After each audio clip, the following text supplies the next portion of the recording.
تا حالا شده تازه وسط مسابقه بگی او این خودمم؟ بعضی از تیم‌ها نمیبازن چون ضعیفن، میبازن چون دسترسی به تواناییشون توی مسابقه دیر اتفاق میفته. بازی ایران و اوکراین یه نمونه واقعی از همین مسئله است. توی ست اول مسئله فقط اشتباه تکنیکی نبود. عجله توی تصمیم گیری، نبودن ارتباط با کیفیت بین بازیکن‌ها، اون واکنش هیجانی بعد از هر اشتباهی که توی ست ها اتفاق میافتاد، همه اینها نشون میده که تیم هنوز بازی واقعی خودش رو اجرا نمیکنه.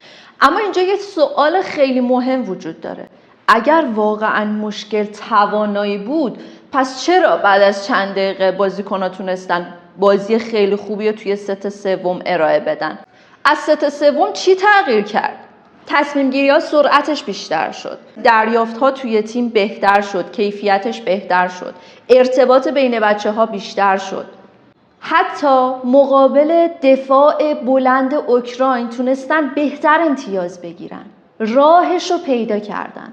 پس دقت کن، مسئله این نیست که ایران بازی بلد نیست. مسئله اینه که ایران اتفاقا توانایی داره، قدرت هم داره، تکنیکش هم به اندازه است. اما مسئله اینه که دسترسی به این تواناییش توی فشار مسابقه دیرتر اتفاق میفته. این یکی از بزرگترین چالش هایی که ورزشکار حرفه‌ای باش مواجهه. بدن آماده است، اما توی فشار مسابقه دیر خودشو نشون میده. میگن انگار دیر گرم میشم، دیر میفهمم توی مسابقم.